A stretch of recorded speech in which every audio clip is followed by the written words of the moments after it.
y Jefferson Chino. Buen día, ingeniero. Ya, David. Sí, ¿Y en un tu momento, compañero? Sí, en un momento el compañero va a empezar. Ya. De todas maneras, ya tienen como para poder compartir también. Ya, ingeniero.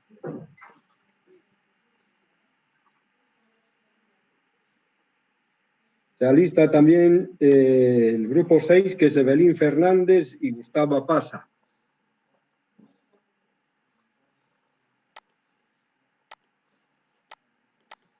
Y luego el grupo 7, Aguilar y Céspedes.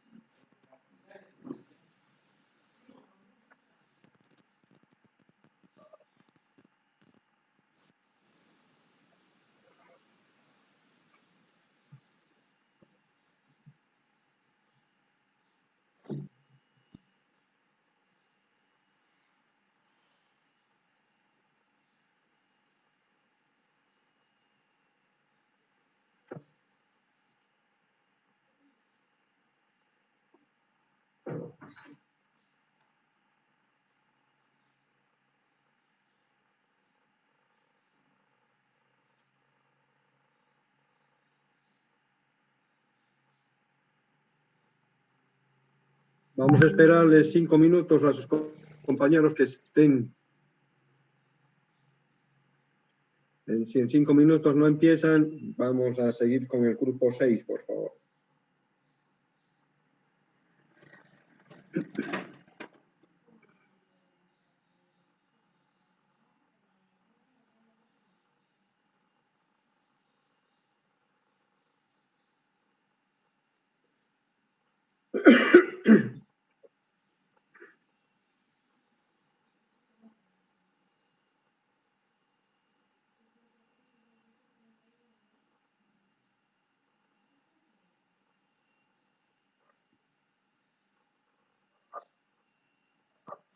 ¿Se escucha?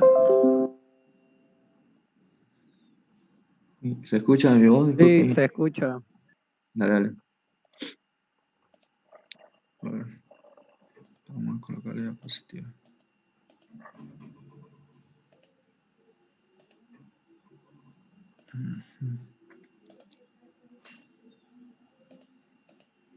No sé.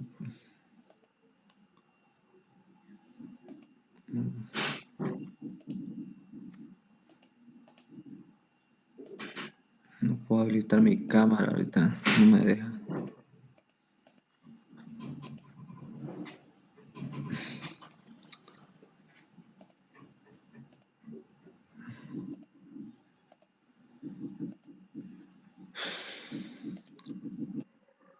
Y Suárez no puede compartir desde ahí tampoco, habilitar su cámara. Mi cámara no puedo habilitar yo ingeniero mi cámara ahorita, por eso estaba viendo eso. Pero la diapositiva la puedo colocar. ¿La están Sí, viendo la diapositiva? Sí, lo estamos viendo. Vamos a empezar entonces. Aunque no me pueda ver con la cámara. Ya. Bueno, muy buenos días, compañeros, buenos días, ingeniero.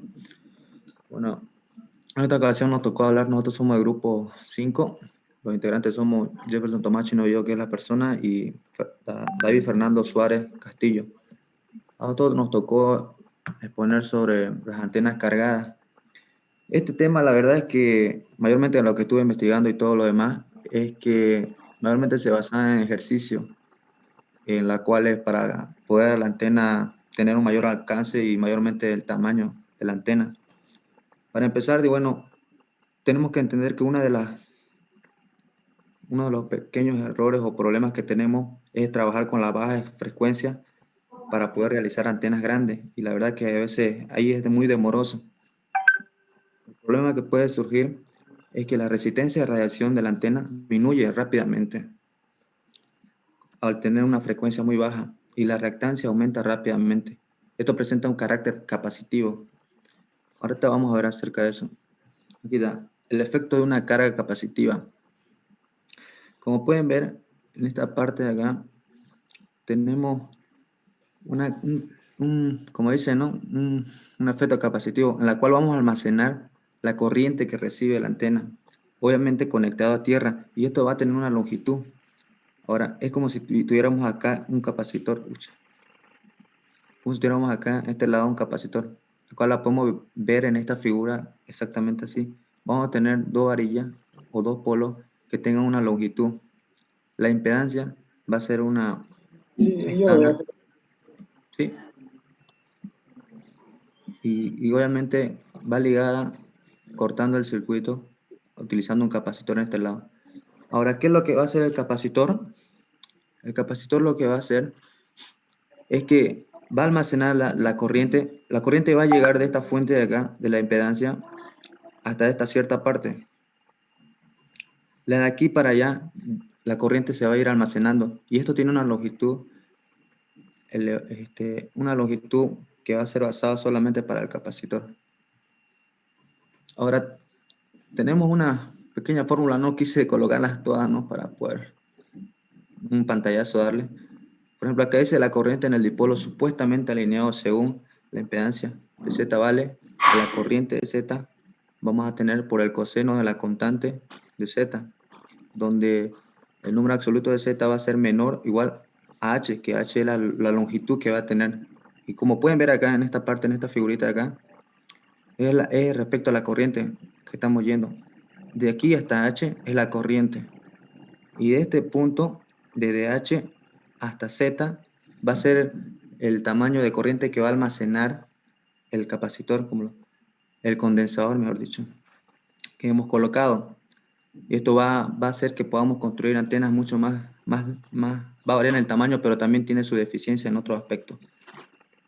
Ahora, aquí a la que corresponde una longitud efectiva, obviamente, en esta parte va a variar mucho cuando hacemos con el condensador en la longitud eficiente, porque va a ser, digamos, de 2 por la integral, desde 0 hasta h. Su longitud está variando, no va a ser completa hasta z, sino que la otra longitud va a ser almacenada por el coseno de la constante de z derivada de z.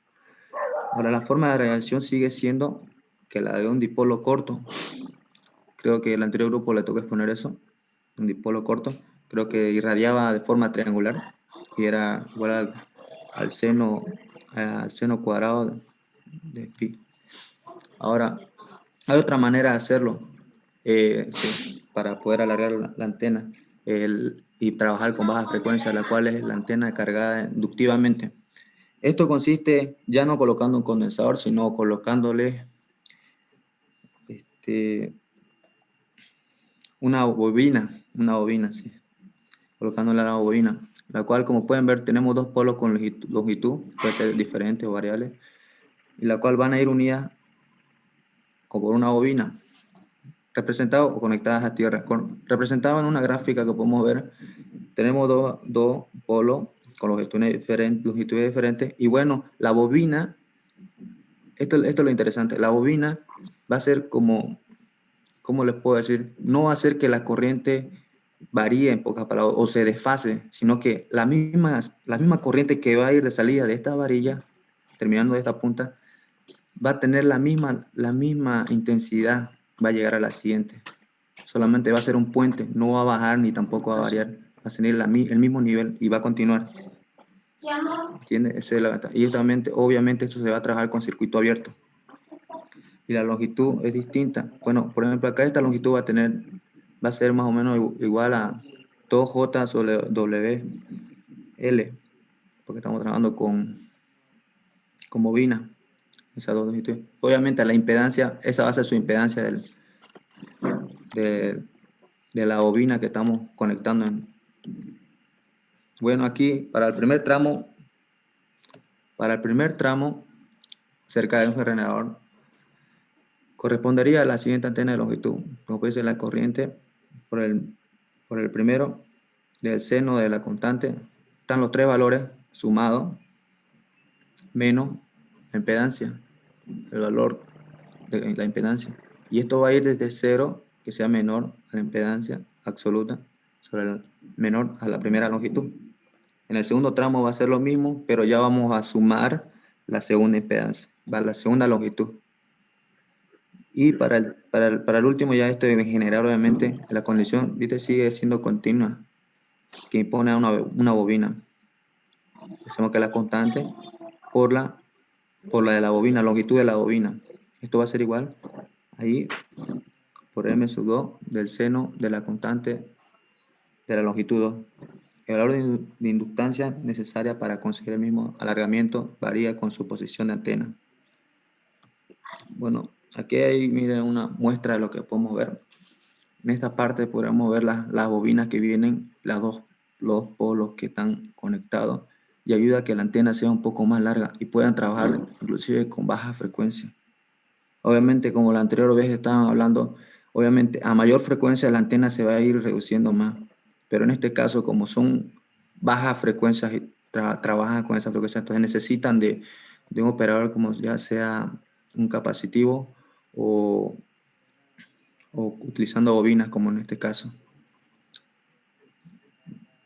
Bueno, y aquí tenemos, ahí están los diferentes parámetros de longitudes, ¿no?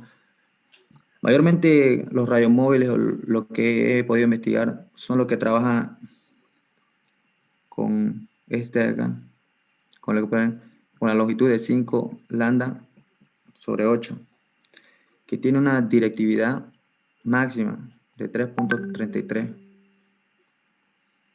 De esta manera es lo que mayormente más usada, creo que he visto y investigado que trabajan los radiomóviles. Bueno, eso sería todo, ingeniero, en parte. Sigue mi compañero. Ah, tú Eso eres sería todo. chino, ¿no? Sí, chino soy. Pucha, mi cámara no la activé, pucha. No puedo activarlo mi cámara. Eso. No sé qué pasa. Puede dejar de compartir ya. Ya. Ahora tengo. Ya, ya está.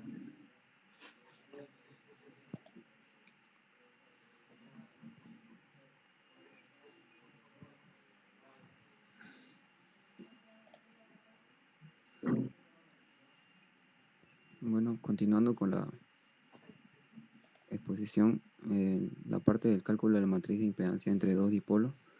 En esta parte es necesario entender qué es el factor de forma. En sí, el factor de forma, el cual va a influir mucho en lo que es la impedancia de entrada de un dipolo, se toma en cuenta lo que es la longitud de todo el dipolo. En este caso, H va a ser la longitud de solamente un brazo del dipolo y A va a ser el radio que tenga el dipolo. En este caso, para un dipolo que no solamente contiene conductores, o sea, un cable de cobre, sino un tubo o un cilindro.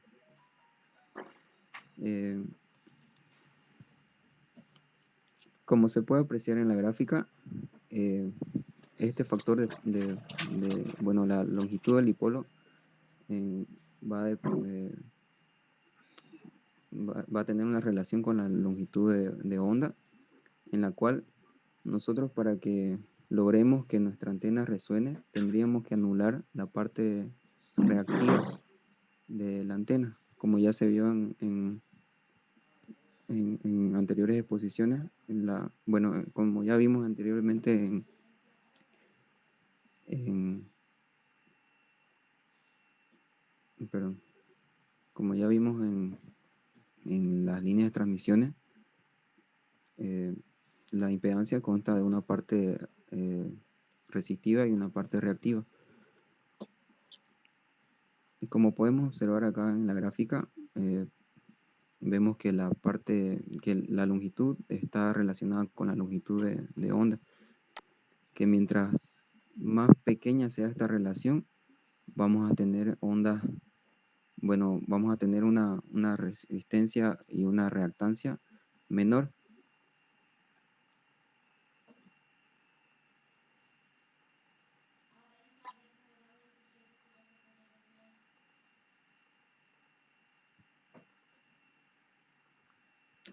Como se puede ver en esta parte, la fórmula que nos define la reactancia depende de la longitud del brazo del dipolo y la impedancia característica que tenga nuestra línea o la antena.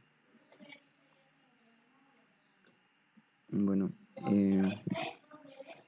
como ya se dijo, la impedancia consta de dos partes, una parte resistiva y una reactiva, que también está ligada o relacionada en este caso, con toda la longitud del dipolo sobre la longitud de onda. Si tenemos, por ejemplo,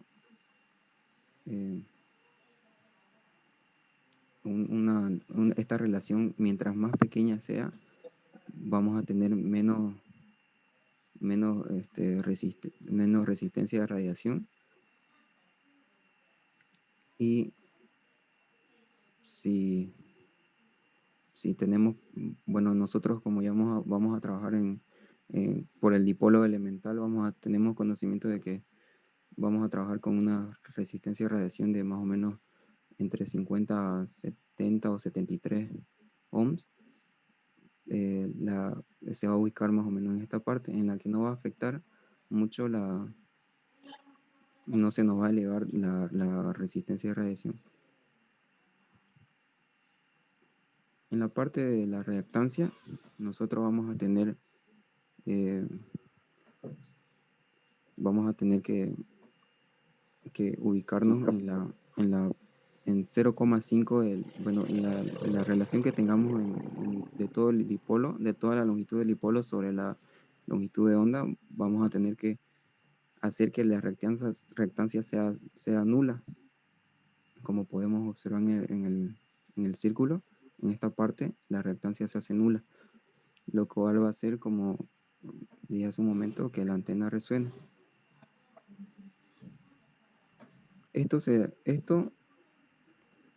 Por cada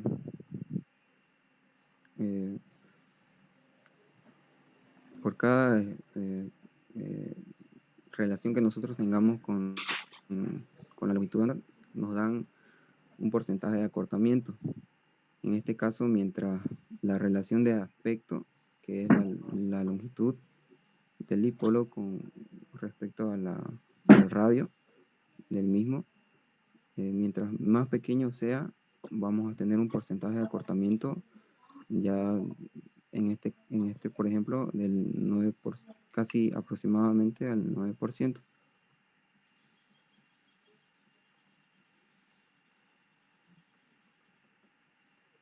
En este caso tenemos una relación de aspecto de 30, el cual está definido por una norma que se llama la 20.523.75, lo cual nos da un porcentaje de acortamiento cercano al 9%. Como en anteriores temas, bueno, como expusieron anteriormente mis compañeros, vimos que la impedancia de un dipolo elemental era de más o menos 73 ohms. En este caso, si trabajamos con 0,5 de lambda, vamos a tener 70 ohms de impedancia. En este caso, impedancia de entrada. Ahora,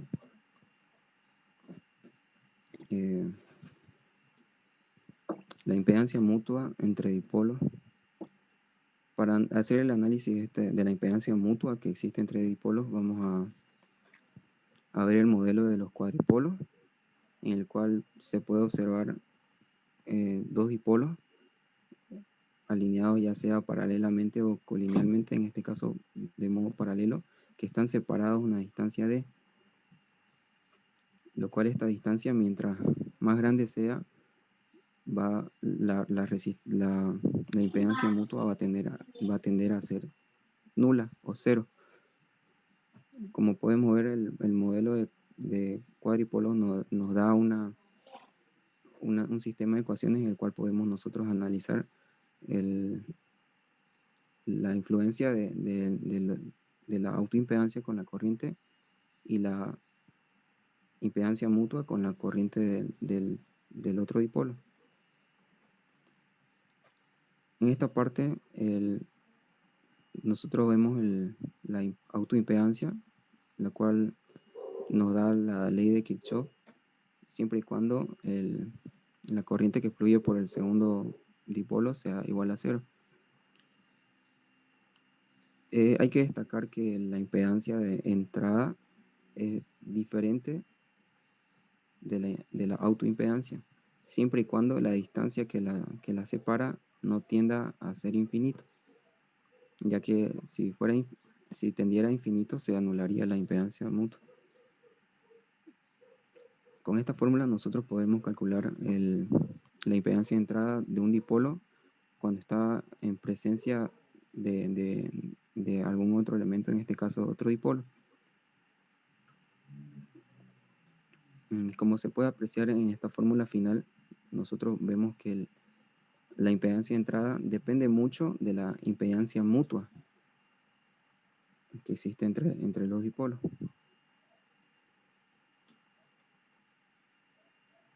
Como ya se dijo anteriormente, pueden haber diferentes arreglos de dipolos. En este caso, de esta gráfica, podemos ver nosotros el arreglo de dipolos paralelos.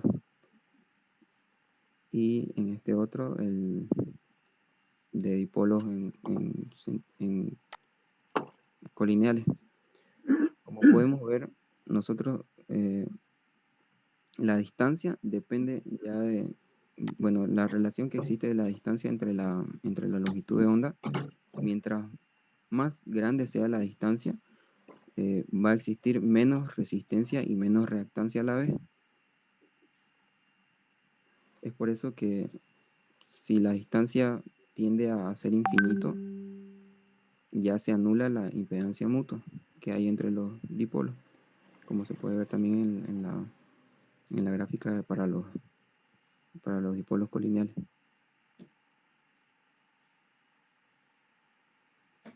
Un ejemplo de impedancia mutua que puede existir puede ser un dipolo que esté alimentado separado una distancia d de un elemento parásito.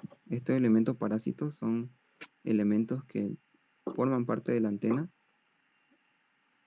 y que no están alimentados, que no tienen una fuente de alimentación, pero también que influyen en el diagrama de radiación, en este caso para dipolos y en este caso para el microstrip.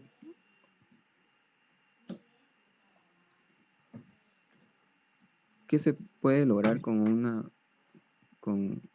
un elemento parásito? En sí modifica el diagrama de radiación y también nos permite tener un mayor ancho de banda.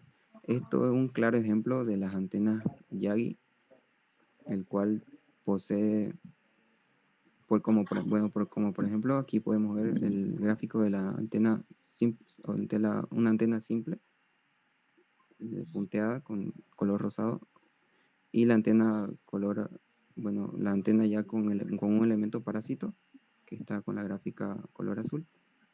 Podemos ver que tiene un mayor ancho de banda con respecto al de la antena sola.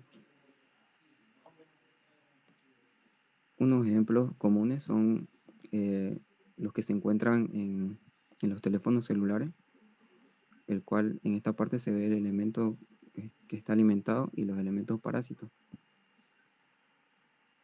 los cuales hacen que esta antena tenga un mayor ancho de banda. Y también para una radiobase,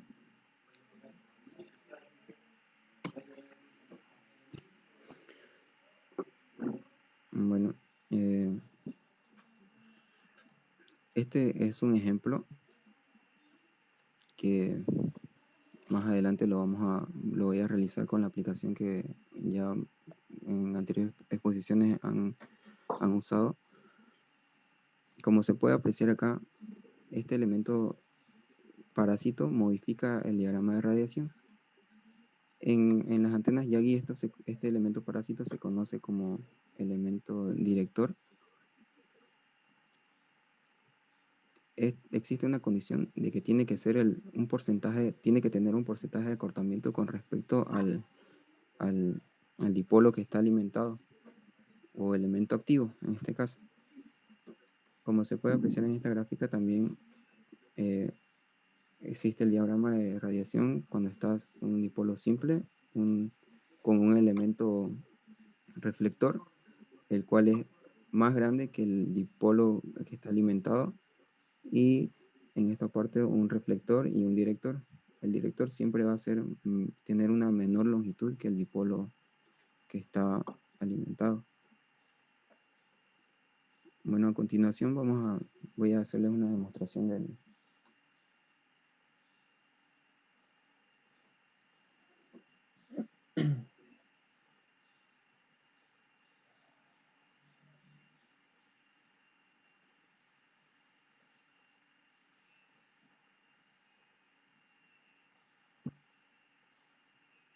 ¿Estás cargando algún software, David? Sí, estoy... Ya, como podemos ver, a ver, vamos a diseñar una antena de 50 centímetros.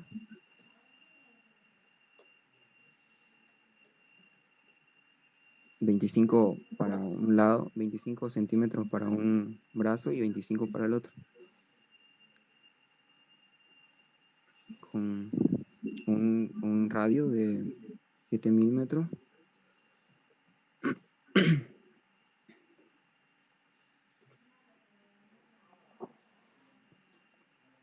A una frecuencia de 300 MHz.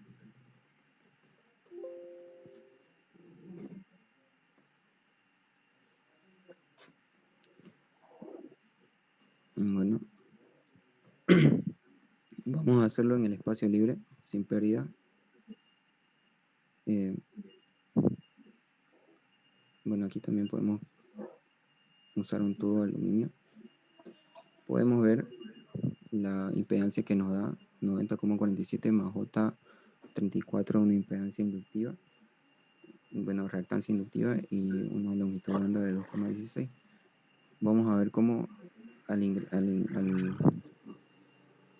incluir un elemento parásito en este diagrama, en este diseño de antena, vamos a ver cómo se modifica el diagrama de radiación.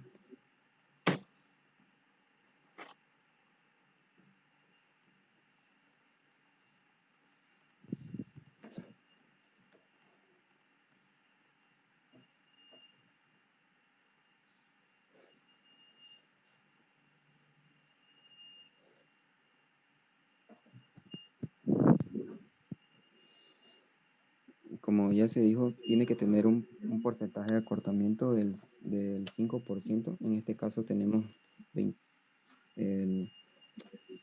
una longitud de onda de 0,999. El 5% de 25 centímetros sería...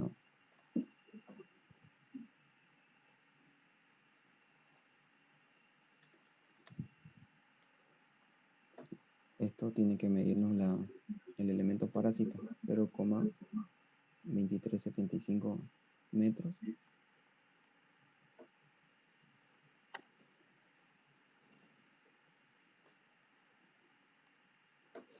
El cual va a tener un mismo radio y no va a estar alimentado.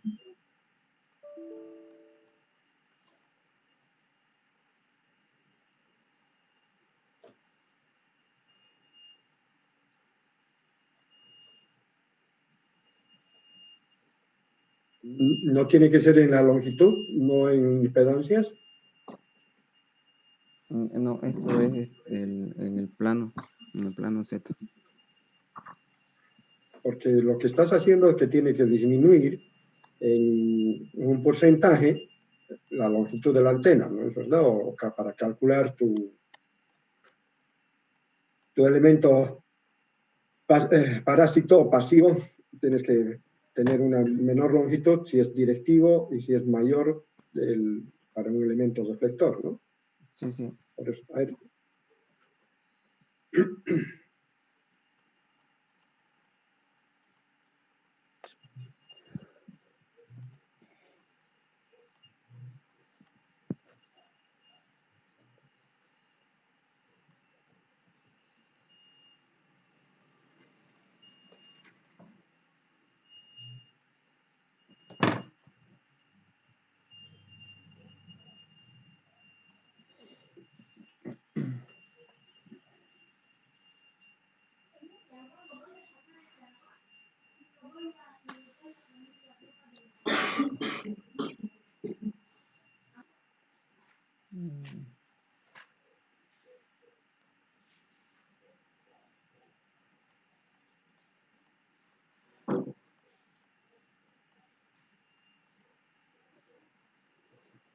Bueno, no sé qué pasó con la aplicación.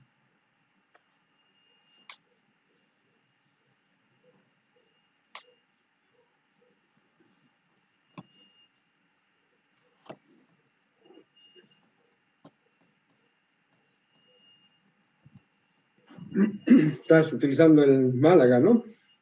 Sí,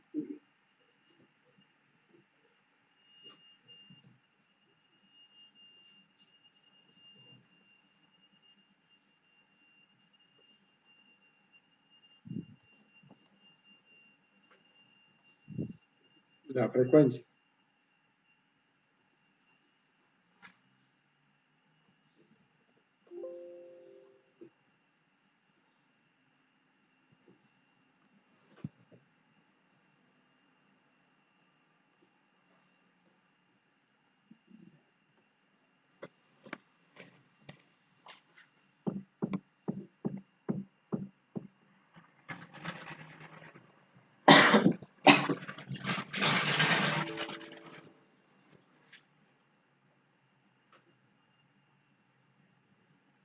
ay, algo debo estar haciendo mal, pero no sé por qué. No recuerdo, sinceramente. Estaba bloqueado. Tal vez por ese.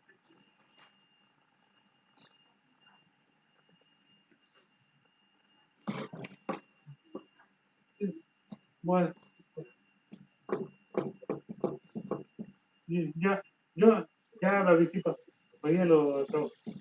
Por favor, apaguen sus micrófonos los demás compañeros.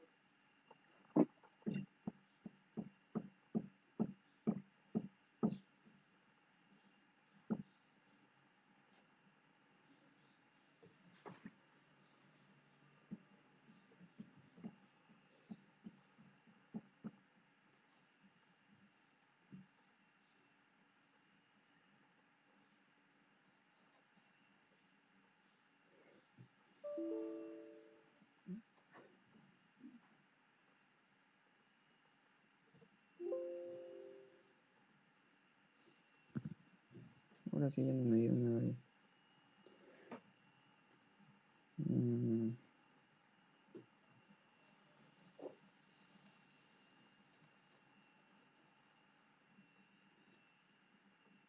pucha.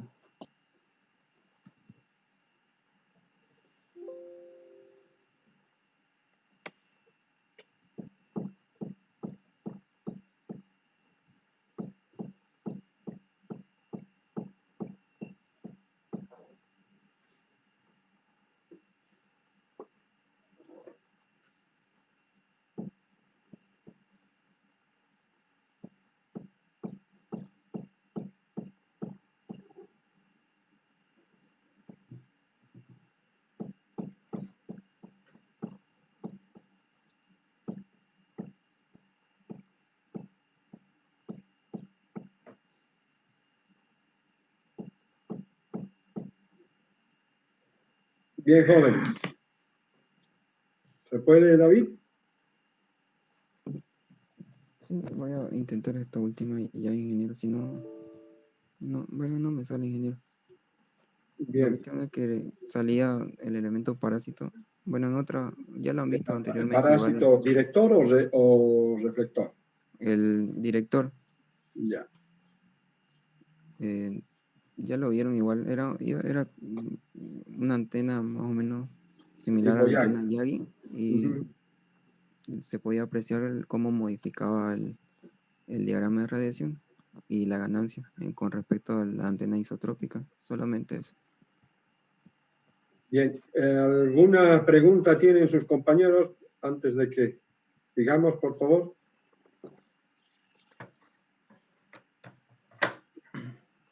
Jóvenes, ¿alguna pregunta? ¿Nadie quiere preguntar? A ver, entonces, ¿para qué nos sirve esto, el tema este que nos he dado? ¿Para qué le sirve específicamente? Bueno, el ingeniero, lo que pude notar, como le dije, es para tener un un mejor manejo de construcción de antenas para poder recibir y poder mandar. Porque a veces tenemos el problema, digamos, de que, como le dije, no, el problema de trabajar con baja frecuencia a veces no nos garantiza una buena comunicación, que sea por las antenas. Y también podemos, digamos, No, reducir podemos trabajar en bajas y altas frecuencias, pero ¿qué es sí, lo que varía? lo que varía es el funcionamiento, o sea, por eso añaden la capacidad y a veces la inductancia para tener, ¿Para, por eso, la antena, para el para tamaño de la qué? antena, ¿Para qué? para tener una antena, ¿cómo puedo decir? Para, ¿Qué hacen con eso?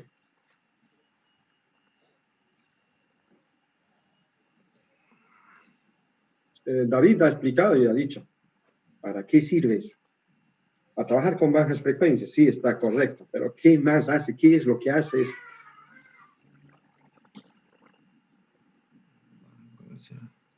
¿Qué es lo que hace, jóvenes, los demás? A ver si le pueden ayudar. ¿Qué hace esa? En sí son tipos también de, digamos, una especie de arreglos de antenas, ¿no? sí, exacto. Para disminuir el diámetro. Exactamente, para disminuir la longitud física de la antena. Si estamos trabajando a bajas frecuencias, nos van a decir a nosotros que, por teoría, nosotros, si estamos trabajando a bajas frecuencias, su longitud de onda va a ser grande. Sí, Y si ustedes aplican esas técnicas de poner el condensador o la bobina, van a hacer que baje la longitud física de la antena, pero no la longitud eléctrica. Va a seguir trabajando en la misma frecuencia, pero la longitud física sí se va a disminuir. Sí. Sí. ¿Alguna consulta más de sus compañeros?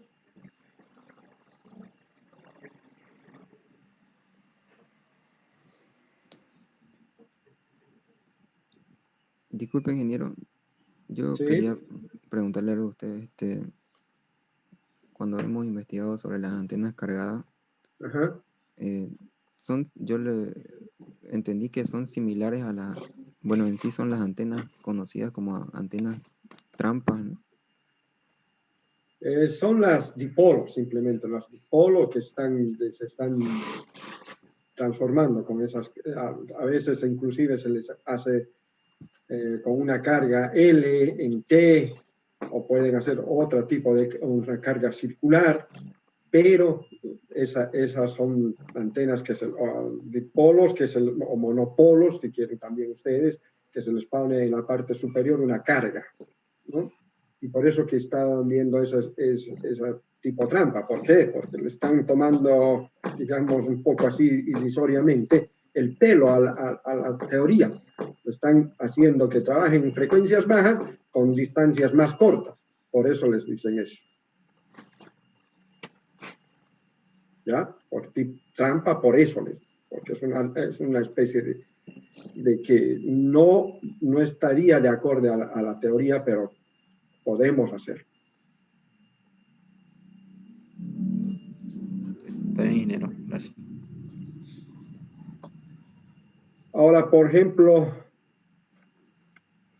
cuando estabas, David, hablando de los cuadripolos o de las inductancias e impedancias mutuas, ¿cómo hemos visto que cómo sería la impedancia de la antena en sí? Cuando estábamos viendo a qué has llegado con la conclusión de que qué es lo que varía simplemente o qué es lo que afecta a esa impedancia de la antena.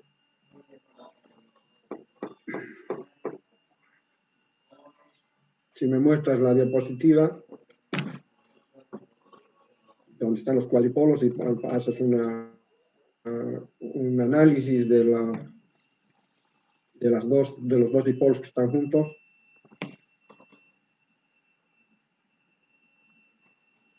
Eso. Aquí es igual la impedancia de la antena, ¿no? La impedancia de entrada.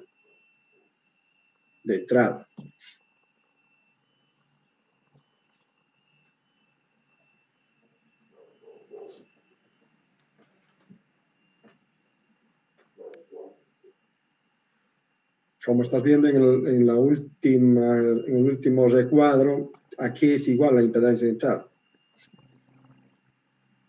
La impedancia de entrada es igual a la autoimpedancia de la Ya, primera antena menos la impedancia mutua al cuadrado sobre la autoimpedancia de la segunda antena.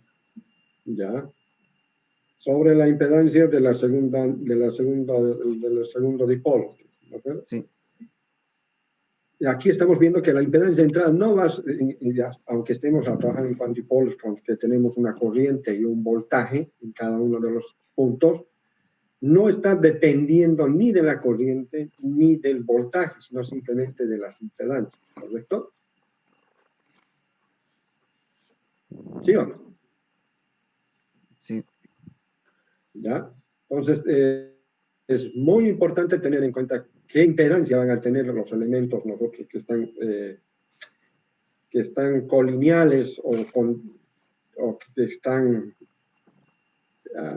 lo más cercano posible a esos dipolos. Entonces, mucho tiene que ver la impedancia que se genera, la impedancia mutua y la impedancia de los dos elementos que están contiguos, digamos.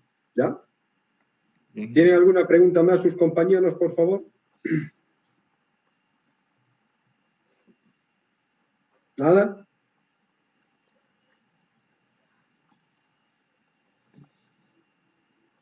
Tengo una consultita para los compañeros. Dime. ¿Qué tipo de antena cargada es mejor? Sabiendo sus ventajas y desventajas, una antena de tipo cargada, que tenga, o sea, sea de tipo capacitivo o inductivo. ¿Qué parámetros tengo que tomar en cuenta para poder elegir una de esas antenas?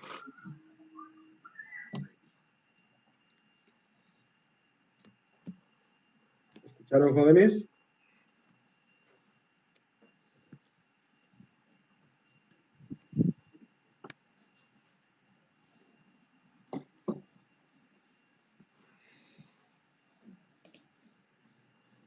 bueno, con lo que investigué es de acuerdo a al tipo de banda que deseas,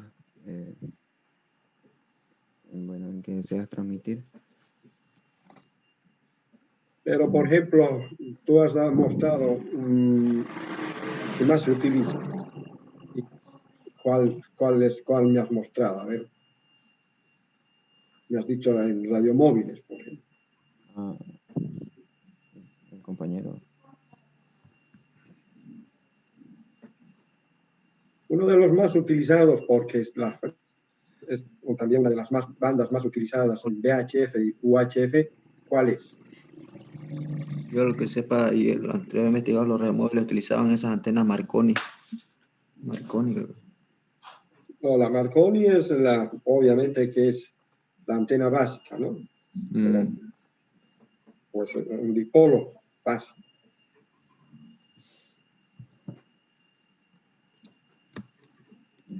En VHF y UHF, ¿cuáles son las que más se utilizan?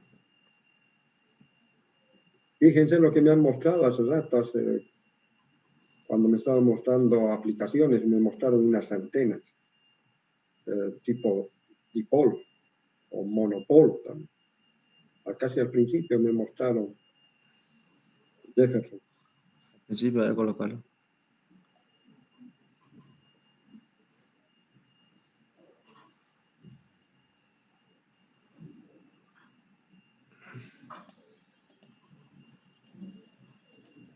Ahí, el 6. ¿Dónde han visto ustedes eso?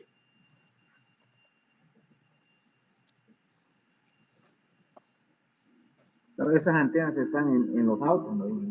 Es en los autos. ¿Y por qué se cargan así en los autos? Porque están trabajando en la banda de VHF o UHF. Y esas son las que se muestran porque se reduce el tamaño de la antena. Y una de las más utilizadas en esta banda es la tipo bobina. O sea, cargada con bobina. Por eso que les está mostrando estos abultamientos en el medio de la antena, ¿no? Sí. para que tenga una mayor flexibilidad también al momento, ¿no?, del movimiento. También se lo utiliza ya después, ¿no? El rigidez, pero lo apropiado es para bajar la longitud física de la antena. ¿Alguna otra consulta?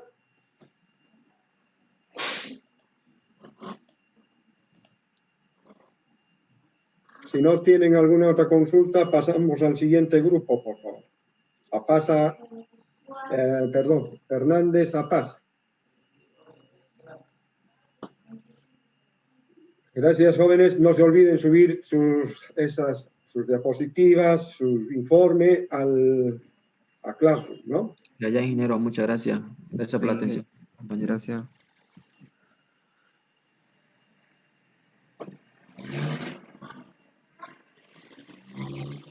Evelyn. Sí, ingeniero. Gustavo Apaz. Aurelio.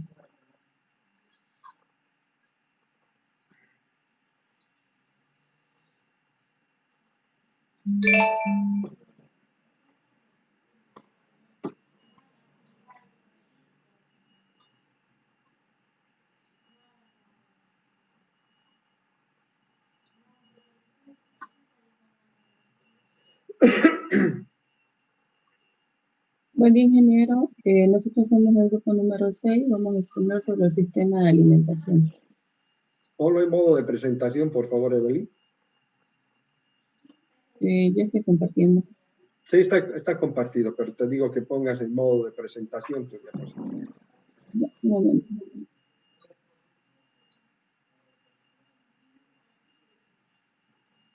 Ahora sí estoy viendo mejor.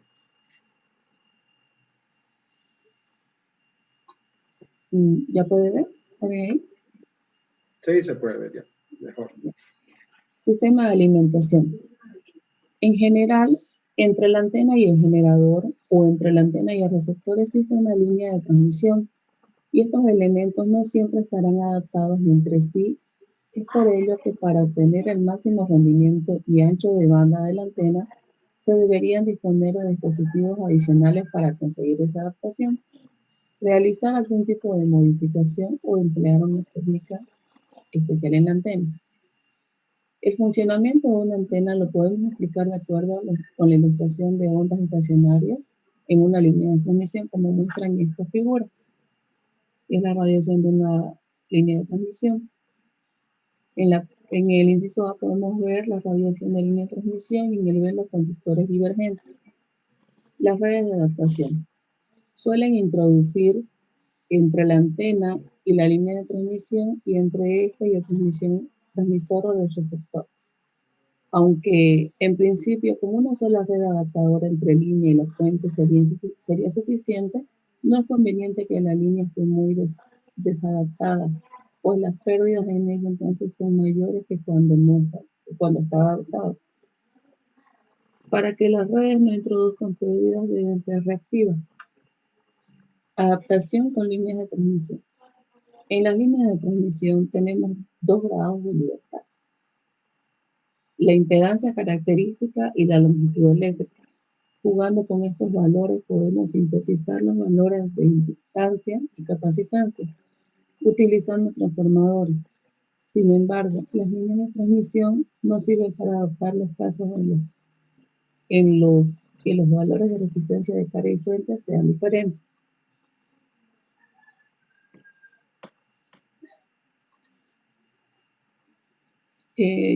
Las redes de adaptación más simples son las redes tipo L, que están formadas por una reactancia en serie en paralelo. Estas reactancias pueden ser cualquier combinación del condensador y bobina en cualquier orden. La red L es una adaptación cuya función es hacer que haya máxima transferencia de potencia en una fuente, corriente alterna hacia una resistencia de carga. Hay que tener en cuenta que la red L es la configuración más sencilla de adaptación de impedancia, pero tiene la desventaja de que el factor de calidad no es configurable. Hay 4 configuraciones básicas: 2 para cuando la resistencia es menor que la carga y 2 para cuando la resistencia es mayor que la carga. Además, los circuitos forma 2 y 4 desacopla en el nivel. Se puede observar que la red hace que haya la misma potencia, la resistencia y carga a una frecuencia elegida. Esto no aplica que haya el mismo voltaje entre la resistencia y la carga. Otro tipo de red de adaptación es el tipo T. La red de acople T es un arreglo de reactancias, bobinas y condensadores en forma de T, cuya función es la adaptación de impedancias para que haya la misma transferencia de potencia de una fuente de corriente alterna a una resistencia de carga. A diferencia de la red L, en donde el factor de calidad Q es fijo, la red T se puede ajustar el factor de calidad para que este sea más alto que el que se puede obtener en la red L. Los circuitos básicos, ecuaciones y condiciones de diseño se muestran a continuación, como podemos apreciar en la figura. Hay que tener en cuenta también que la red T da la ventaja de poder configurar un factor de calidad mayor al que se obtiene en una red L. La red T tiene 8 configuraciones básicas, 4 para cuando la carga es mayor que la resistencia, 4 para cuando la resistencia es mayor que la carga. Los circuitos de forma 2, 3, 4, 6 y forma 7 hasta la 8 desacoplan el nivel. Adaptación gamma. Es lo mismo que la adaptación T para las líneas coaxiales, que se conecta la malla del coaxial al centro y se construye una sola de las ramas. En la adaptación omega es igual que la adaptación gamma, a la que se le añade un condensador más que permite acortar el brazo de adaptación, con lo que el ajuste con la antena instalada es mucho más fácil, como podemos apreciar en esta figura.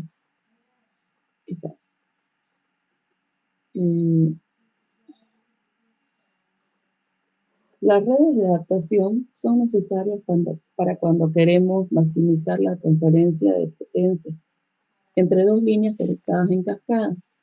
Las redes de adaptación también se comportan como filtros en los que en la banda de paso hay adaptación.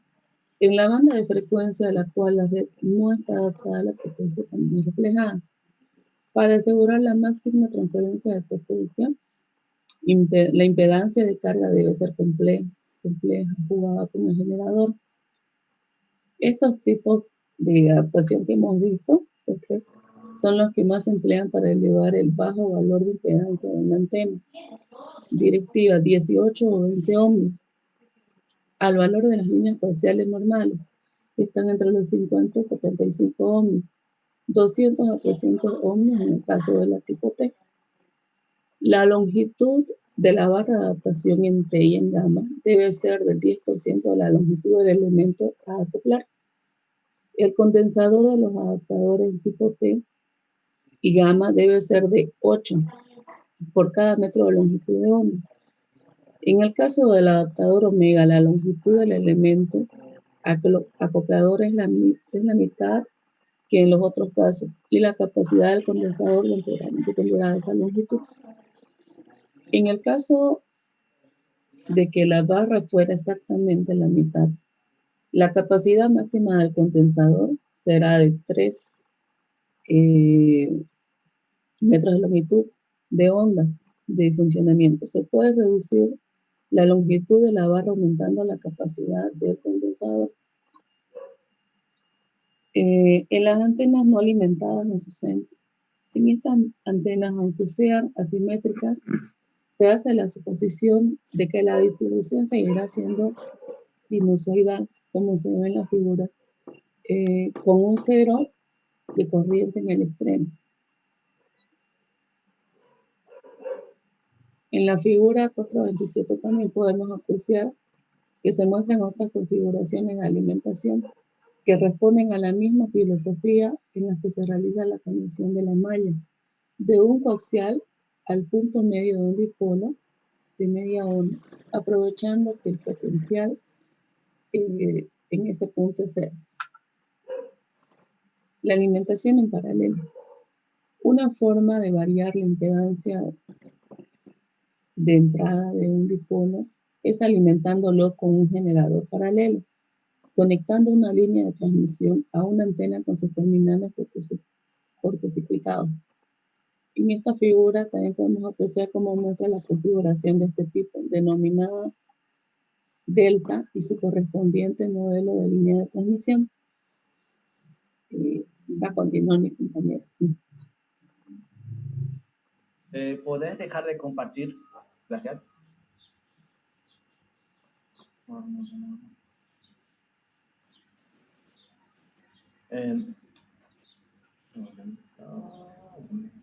Les voy a pedir un favor, los que estén exponiendo activan su cámara, por favor. Perdón.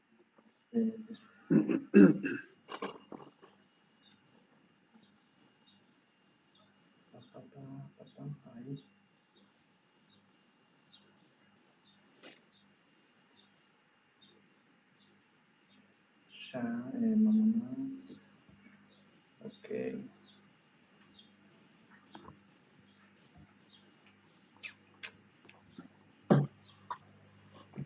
¿Puede ver las diapositivas, ingeniero?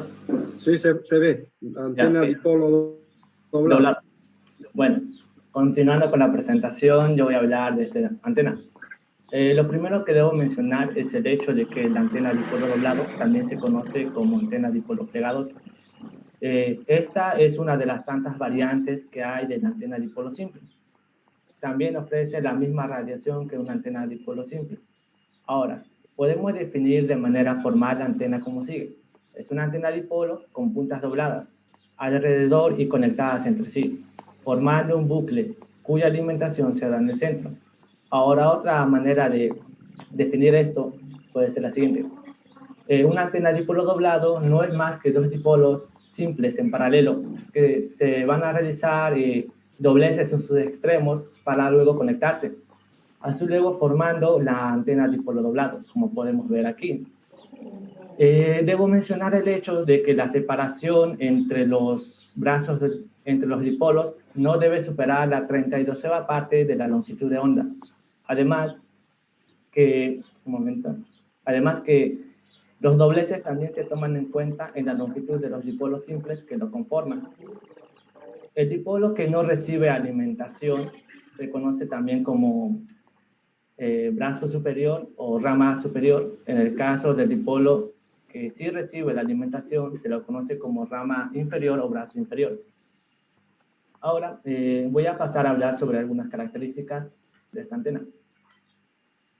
Lo siento. Ya. Ahora, bueno, la primera característica viene a ser que el dipolo doblado opera en las frecuencias de 3 kHz a 3 GHz, que, bueno, podemos observar que es una frecuencia bastante amplia. Digo, un rango de frecuencias bastante amplio. Ahora, su uso se centra como una antena receptora. Usualmente se utiliza como una antena de recepción de señales de televisión, pero también de radio con modulación FM. Ahora, cuando se usa la antena dipolo doblado, puede usarse sola o también se puede usar con un conjunto de elementos. Como podemos ver en la figura, se utiliza con directores, reflectores. Además, se utiliza la antena dipolo doblado como un elemento activo. Todo este conjunto ya está formando una antena Yagi. También tiene un mecanismo de autocompensación. Este punto es muy importante porque hace que la antena dipolo doblado sea de banda ancha en comparación con la antena dipolo simple. Creo necesario hablar un poco sobre la antena dipolo simple. Como sabemos bien, la antena dipolo simple es una antena resonante. Y si no me equivoco, esta se diseña para trabajar a una frecuencia específica con la mayor eficacia. Al momento de que se varían las frecuencias de trabajo, se van a presentar en la impedancia de entrada componentes reactivas, como ser inductancia o capacitancia, lo que provoca un desacople entre la antena y la línea. Por esto, una antena dipolo simple es de banda estrecha. Pero, ¿qué sucede entonces? ¿Si acaso la antena dipolo no eran dos dipolos simples unidos? Y si lo son. Lo que sucede es que tiene se puede analizar una antena dipolo con dos modos distintos. El primer modo se conoce como modo línea de transmisión y el otro modo antena. Ahora, lo que sucede con una antena dipolo doblado es que a menores frecuencias el modo antena presenta una reactancia capacitiva y el modo línea de transmisión presenta una reactancia inductiva. Entonces se produce una compensación entre ambos. Lo mismo sucede con frecuencias superiores.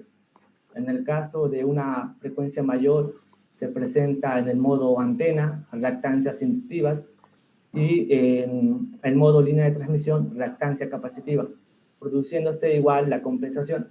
Debo mencionar que la compensación no es total, sino parcial, pero el valor es muy pequeño, así que no afecta mucho. Es por esto que la antena dipolo es de banda ancha.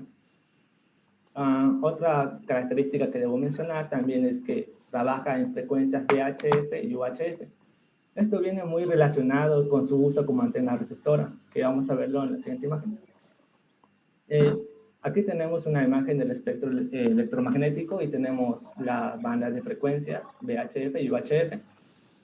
Entonces VHF está entre los 30 MHz y 300 MHz, que podemos decirlo que es 3 por 10 a la 7 y 3 por 10 a la 8. Podemos ubicarlo entonces en este rango de frecuencias. Y como vemos, aquí se encuentran las señales de televisión y de radio con modulación FM. Lo mismo ocurre con UHF, que estaría en el rango de 3 por 10 a la 8 y 3 por 10 a la 9, que igual se encontrará en este rango. Se va a encontrar en este rango de frecuencias y también se presentan estas señales ya mencionadas.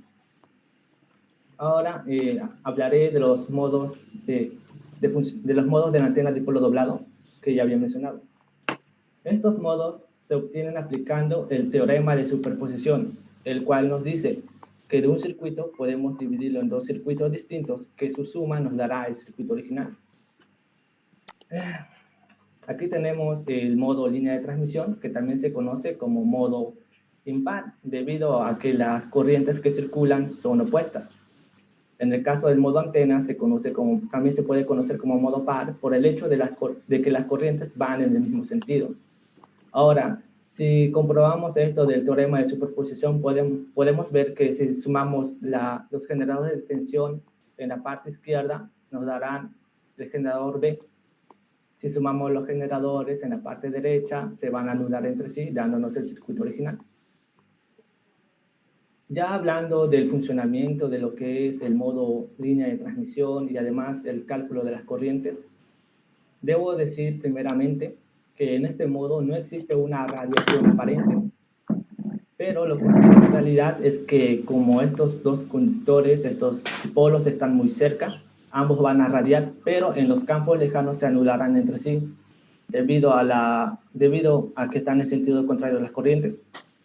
Ahora, también podemos observar que los generadores están desfasados entre sí 180 grados y se va a producir un cortocircuito en los extremos.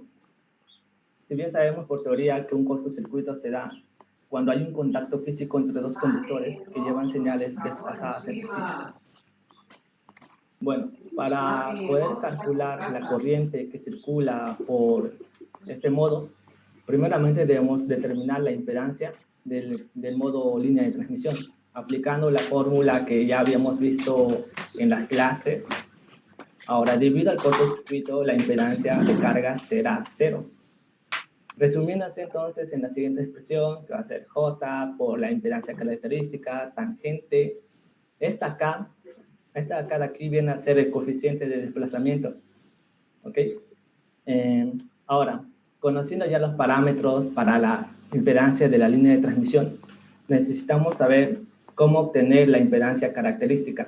Bueno, la impedancia característica en este caso va a corresponder a la de una línea de transmisión bifilar. Y puede expresarse de la siguiente manera. La manera más simplificada sería esta, que es 0.733 por N, que si no me equivoco es la impedancia que ofrece el medio, que sería alrededor de 377 ohms por el logaritmo de base 10 de S entre A. También debo mencionar que la A que se ve en esta expresión matemática no es la misma A que se ve en la figura. Esto se debe a que lo saqué de dos distintas fuentes, así que en realidad esta viene a ser el diámetro de los dipolos, ¿ok? Y ese viene a ser la separación que hay entre ellos.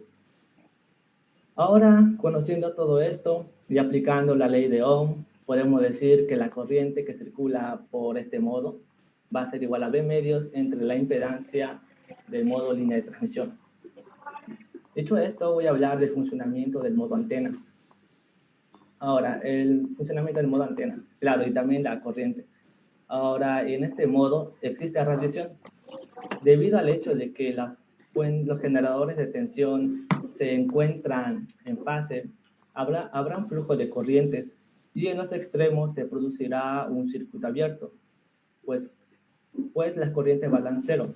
Y como sabemos por ley de Ohm que el voltaje depende directamente de la corriente, entonces el voltaje en esos puntos será cero. Entonces, lo que equivale a tener dos dipolos simples en paralelo, cada uno radiando. Bueno, el cálculo de la corriente de este dipolo es mucho más sencillo, pues no tiene tantos parámetros como el de la línea de transmisión. Entonces decimos que la corriente que circula va a ser B medios entre la impedancia del dipolo simple. Como ya mencioné, por el circuito abierto, estos dos se comportan como dipolos simples en paralelo. Ahora, hablando de la corriente total e impedancia de entrada, la corriente total va a ser la suma de las corrientes de ambos modos. Corriente en modo línea de transmisión y corriente en el modo antena, teniendo la siguiente expresión. Claro, luego podemos simplificar, despejarlo en función de la impedancia, obteniendo también esta expresión. Esto se puede simplificar en la expresión que vemos aquí, si se da el caso que la longitud es de media onda. La longitud del dipolo simple que conforma el dipolo doblado es de media onda, dándonos entonces que la impedancia de entrada del dipolo doblado será 4 veces la impedancia de un dipolo simple. Si bien si bien todo este análisis es interesante para comprender las corrientes y todo eso, el funcionamiento en general de los dos modos, resulta más útil tener una fórmula más práctica. Como podemos ver en esta diapositiva, tenemos que la impedancia de entrada de un dipolo doblado puede calcularse en función de los diámetros, siendo que D mayúscula es el diámetro del dipolo que no tiene alimentación o rama superior, mientras que D minúscula es el diámetro del dipolo que sí tiene alimentación o se conoce como rama inferior. Con esta fórmula podemos obtener la impedancia que queramos en la entrada. Por ejemplo, si yo tuviera el dipolo sin alimentación con un diámetro del doble que el dipolo que sí la tiene, tendría 9 veces la impedancia del dipolo simple. Así de útiles. Ahora, pasando al siguiente punto, voy a hablar sobre simetrizadores y transformadores.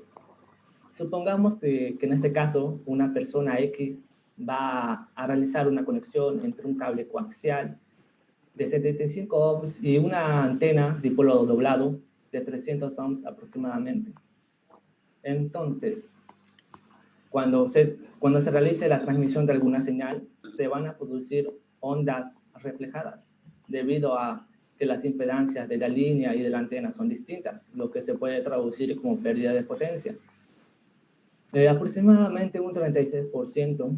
Entonces, como sabemos, en cualquier sistema de comunicación esto no es lo óptimo.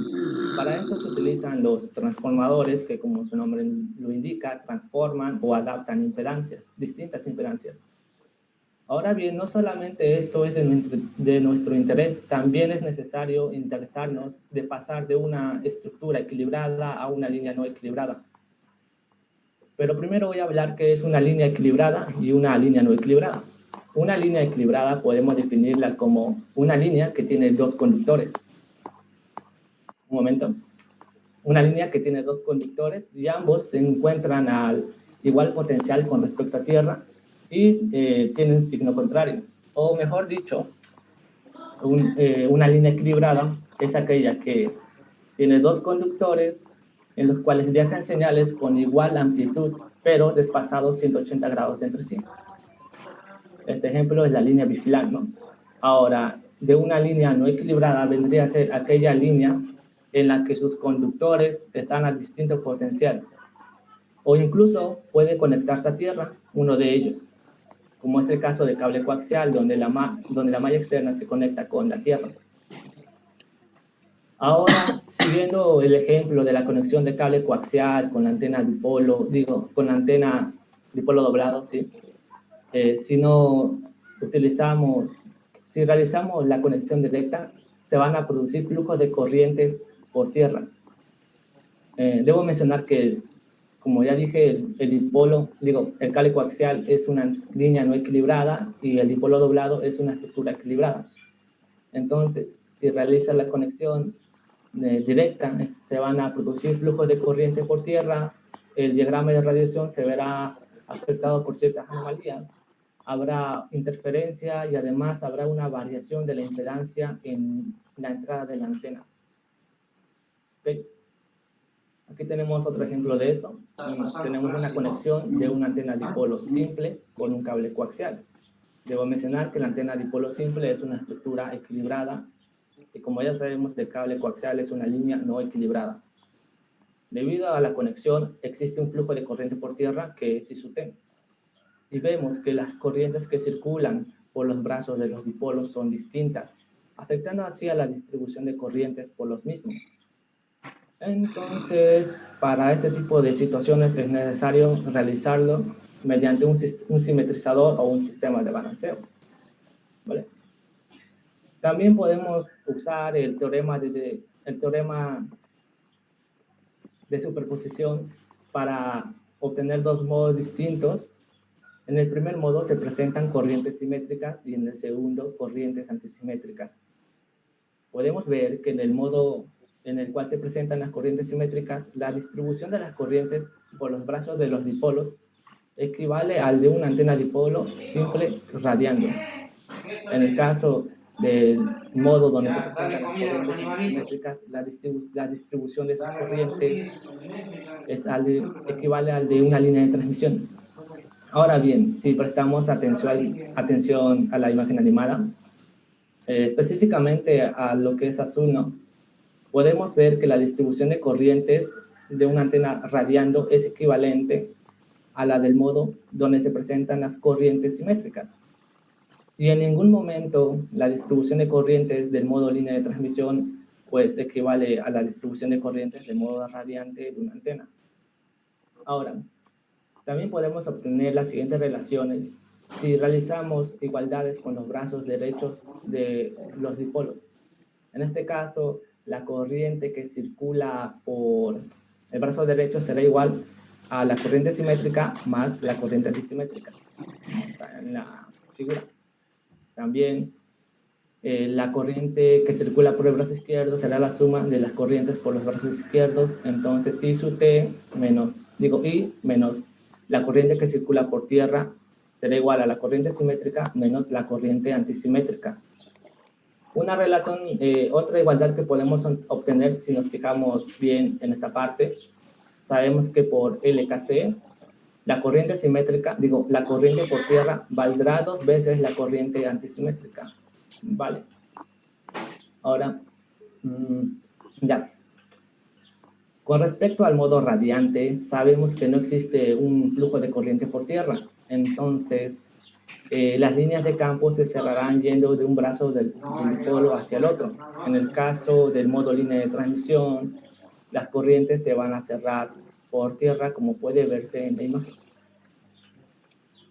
Ahora bien, es bastante evidente que para cualquier sistema de comunicación vamos a procurar que no haya ninguna anomalía con respecto a la distribución de corrientes. Además, para evitar esto necesitamos hacer uso de un balún, un simetrizador, que se va a encargar de eliminar el flujo de corrientes por tierra, que equivale a decir suprimir las corrientes antisimétricas. Aquí en la figura podemos ver un balún, que después vamos a hablar de ellos. Okay. Ahora, simetrización mediante estructura. Podemos ver la conexión entre un cable coaxial que está alimentando una antena dipolo. Ahora, y se conecta a tierra.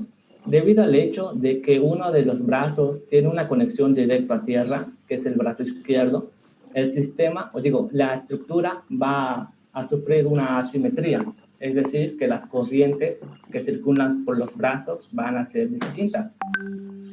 Ahora, una solución para esto es la siguiente, se conoce como caminos a tierra iguales, que consiste en hacer que los caminos a tierra desde ambos brazos sean iguales. Como podemos observar, al hacer esto de caminos a tierra iguales, podemos apreciar que las corrientes que circulan por los brazos son equivalentes. Pero para evitar hacer esto, pues se tiene lo siguiente. Líneas de simetrización de lambda cuartos. Ahora, haciendo uso de estas líneas de simetrización de longitud lambda cuartos, se tendrá un circuito abierto en los extremos, no me equivoco, y también se van a anular las corrientes.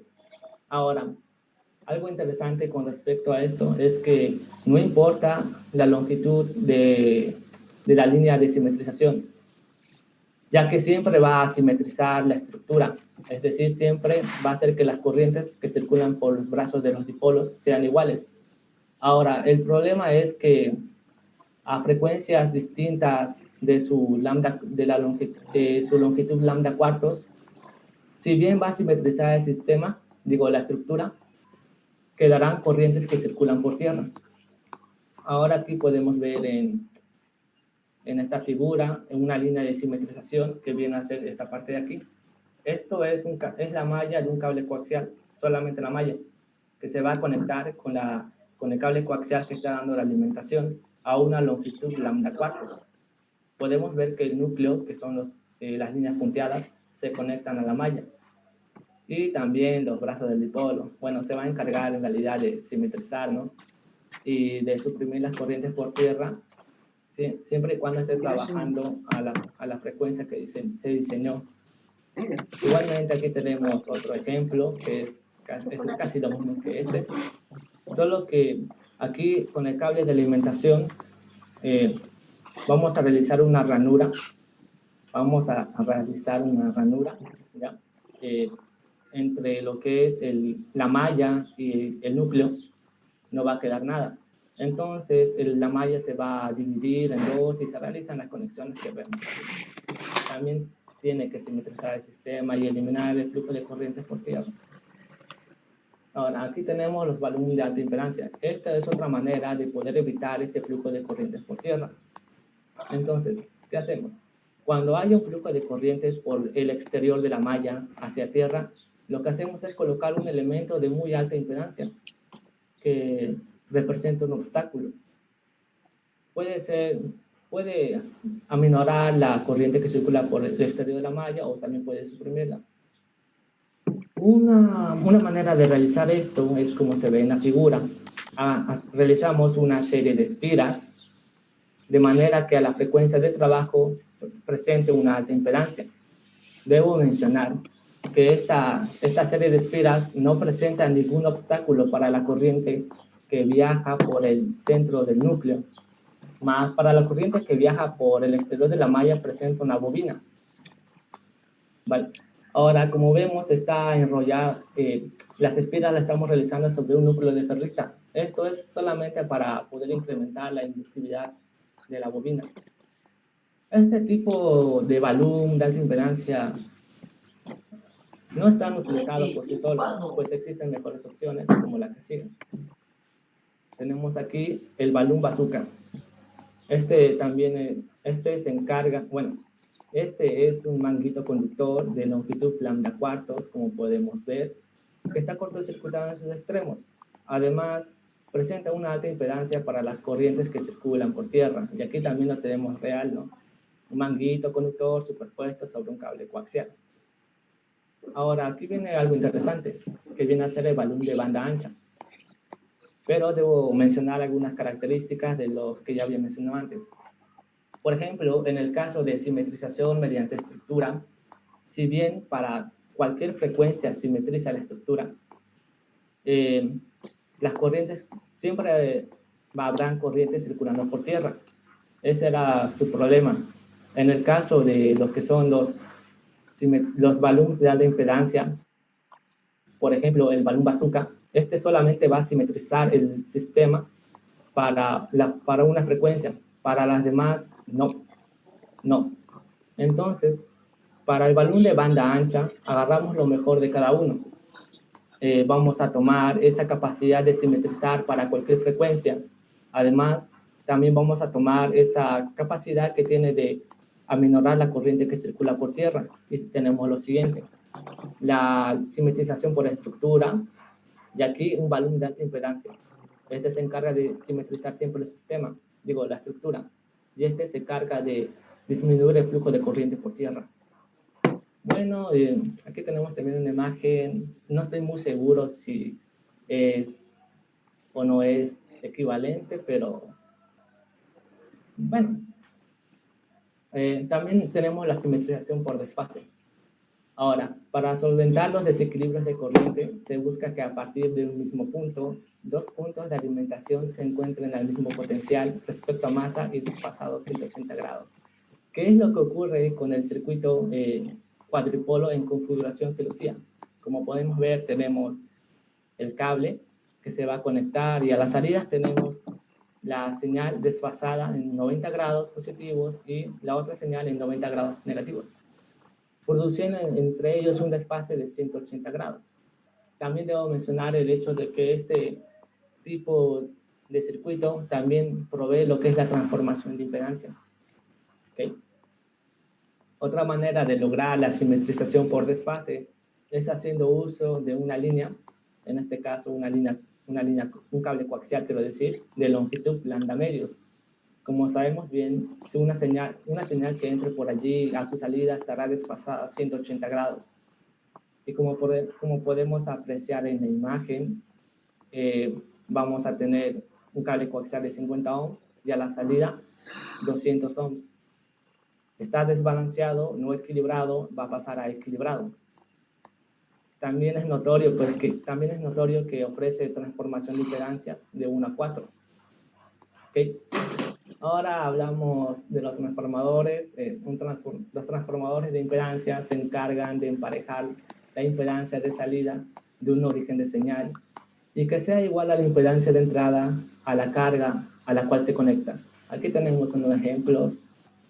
Bueno, creo que aquí me equivoqué. No importa. Ahora, siguiendo con esto de los transformadores, podemos añadir diversos elementos sintonizables. Además, podemos variar el número de vueltas por devanado para obtener diferentes relaciones de transformación. Como podemos ver entre estos dos transformadores, este tiene mayor vueltas por devanado. Además, tiene otros elementos, como, si no me equivoco, este viene a ser un capacitor variable. Seguramente todo esto para obtener una mayor relación de transformación de impedancias. Ahora, cuando tenemos una conexión de un cable coaxial con una antena dipolo simple, pues se utilizan transformadores de 1 a 1, como vemos en la figura. Mientras que en el caso de conectar un cable coaxial con una antena dipolo doblado, es obvio que necesitamos un transformador de 1 a 4. Aunque aquí no muestra la relación de transformación, en internet salía que era de 1 a 4, así que vale. Otra forma de conseguir esta relación de transformación de 1 a 4 es mediante un devanado bifilar sobre un núcleo de ferrita, con tantos números de vueltas como se puede ver, y con la conexión siguiente, ¿no? Con el cable coaxial, de manera que a la salida tenemos lo tenemos equilibrado, además de la transformación de impedancia. Y como último punto tenemos los transformadores trifilares. En este caso, con estos transformadores de impedancia trifilares se pueden obtener diversas relaciones de transformación, por ejemplo 4 a 1, 6 a 1, 9 a 1, que es el caso concreto que podemos ver en la imagen. Estas relaciones de transformación solo dependen de cómo vayamos conectando los devanados con la línea de transmisión. Bueno, ingeniero, esa es toda la exposición. Bien, gracias. ¿Jóvenes tienen alguna pregunta para sus compañeros?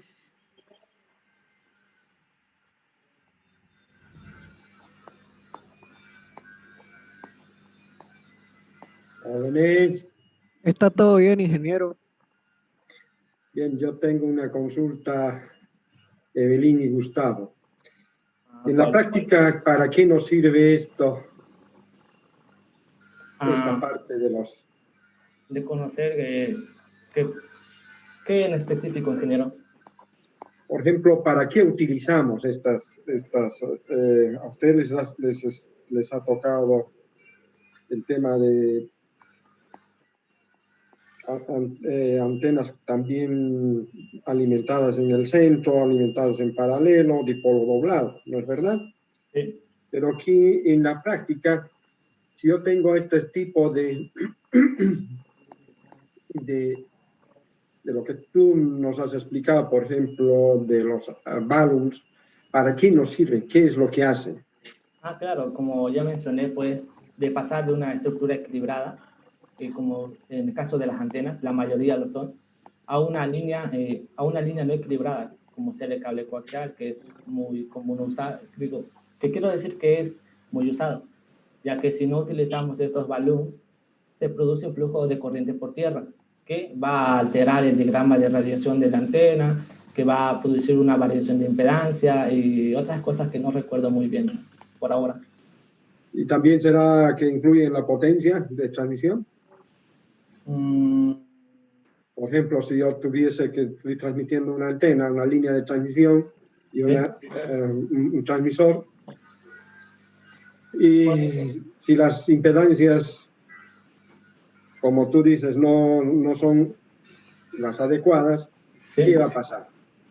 Bueno, hay pérdida de potencia, pero la mayoría de los balloons, según lo que leí, también realizan adaptación de impedancia.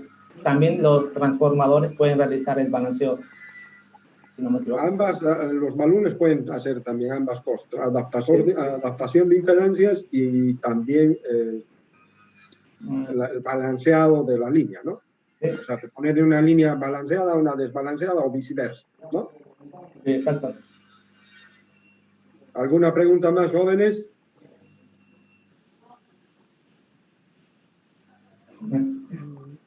¿Nada? ¿Jóvenes? No, ingeniero, está todo bien. Bien, entonces con eso terminamos. No se olviden poner, por favor, en el Classroom sus diapositivas y su informe. Ingeniero, ¿yo puedo hacerle una pregunta, por favor? Dime. Cuando estuve investigando sobre esto del dipolo doblado, no pude hallar la respuesta de por qué, ¿cómo se llama? La longitud de separación entre ambos dipolos no puede superar la 32ª parte de la longitud de onda. ¿Por Es que qué?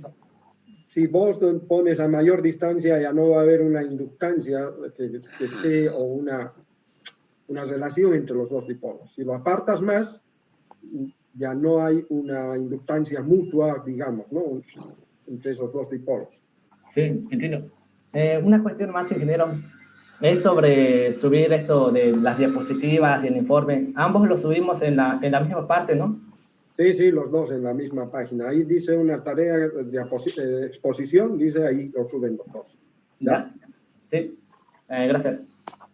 Listo, gracias a ustedes. Gracias. Aguilar Céspedes, por favor.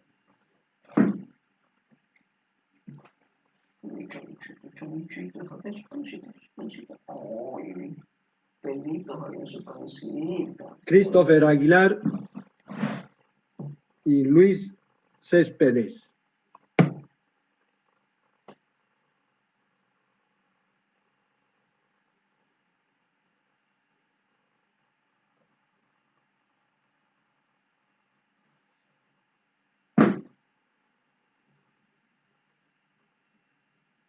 Christopher Aguilar, Luis Céspedes no están. No los veo por acá.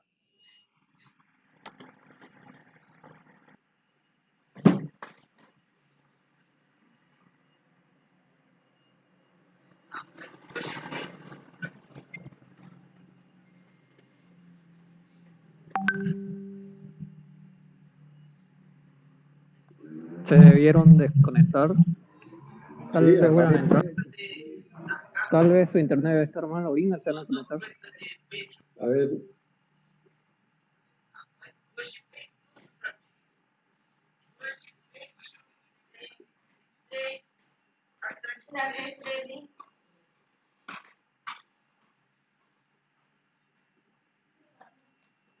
No están.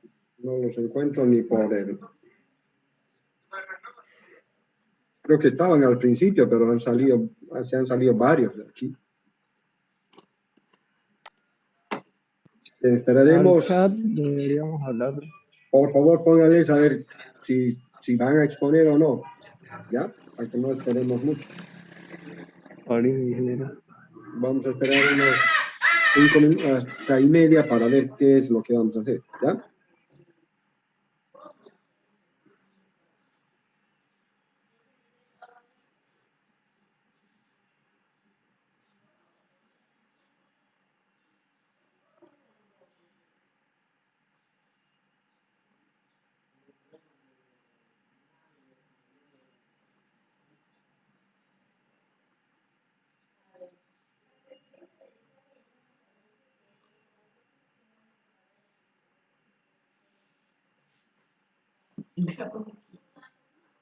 Jóvenes, el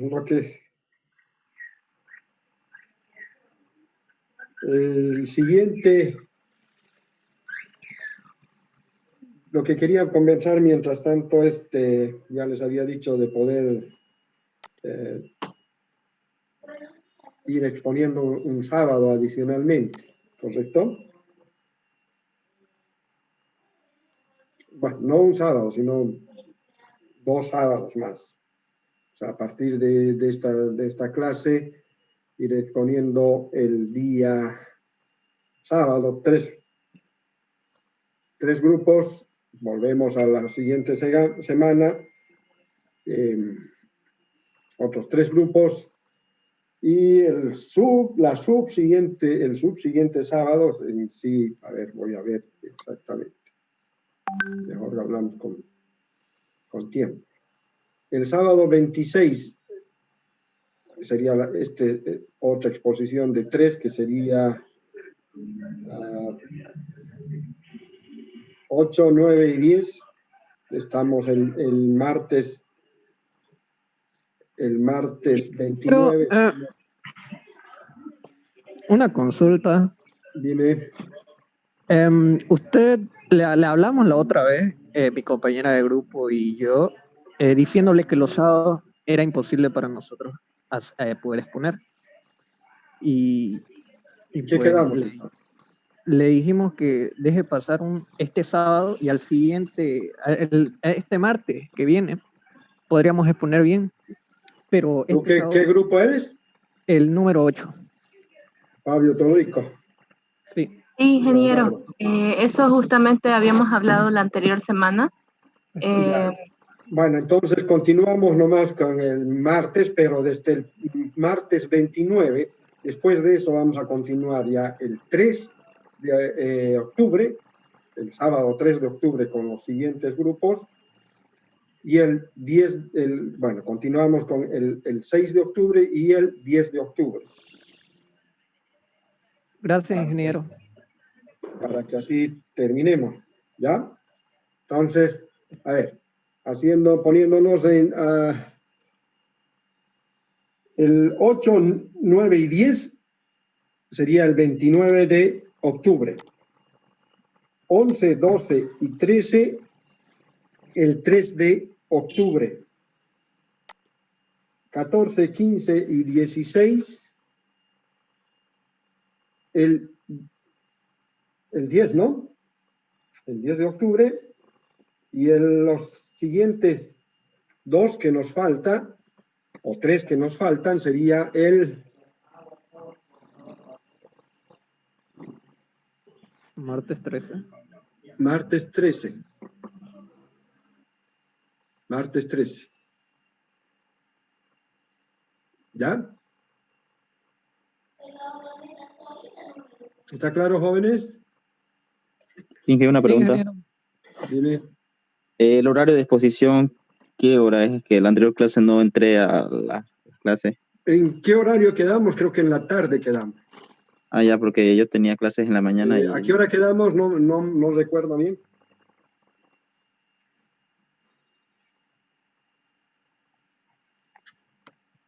O se puede en la mañana, mejor.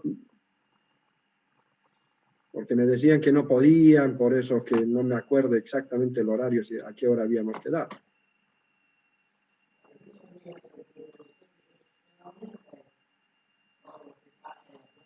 A ver.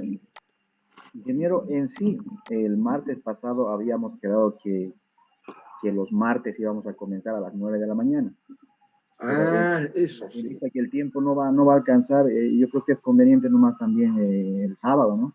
Sí, pero porque el tiempo no nos va a alcanzar. Para atender, que todos los compañeros puedan participar. Algunos trabajan en la mañana, otros tienen clases. Sería conveniente en la tarde, por favor, ingeniero, el sábado en la tarde, los sábados. ¿A qué hora más o menos quieren ustedes? Sería consideración de los compañeros, pero yo después de almuerzo estaría...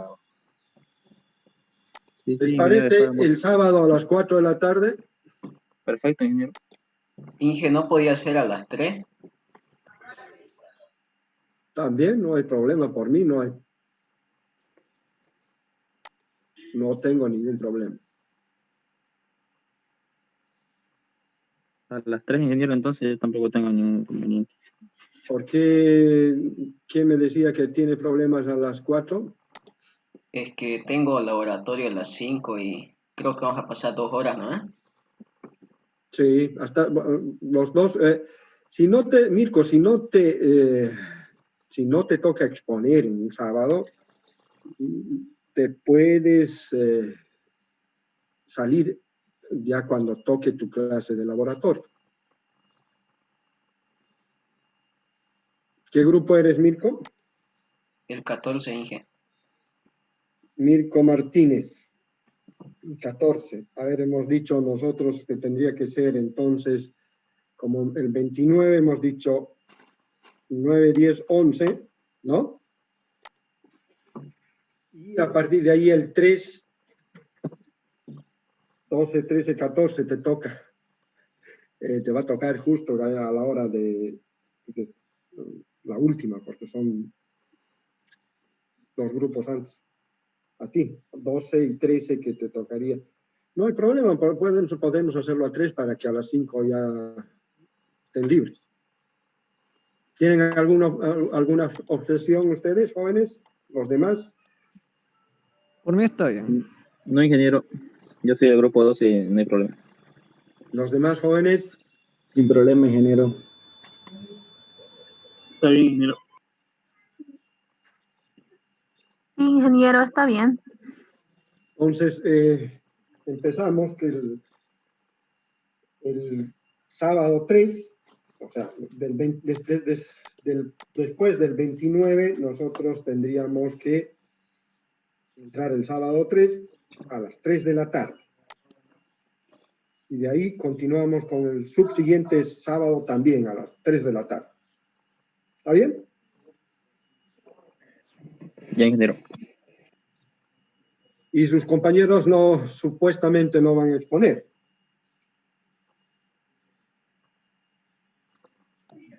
¿No han dicho nada? Dice que no lo puedo preparar. Tanto tiempo han tenido, yo no entiendo por qué no han podido preparar. Bien, lo dejaremos así. Entonces, este grupo que es Céspedes y Aguilar no expuso.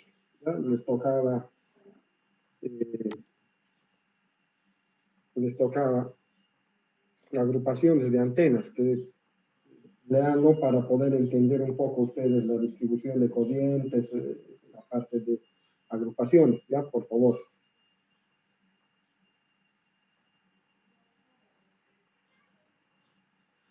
Ya, no expuso entonces. ¿Alguna consulta más al respecto? Ingeniero, disculpe, ¿el martes a qué hora vamos a comenzar? Como habitualmente empezamos a las 10 nomás, porque si hemos puesto el sábado, entonces no hay ningún problema, ¿no? Está bien, ingeniero, gracias. ¿Alguna otra consulta, jóvenes?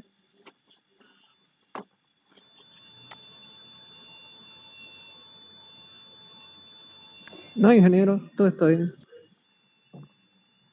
Bien, entonces en eso quedamos y nos veríamos el sábado, perdón, no, el próximo martes. Después de ese martes ya empezamos los sábados a las 3 de la tarde.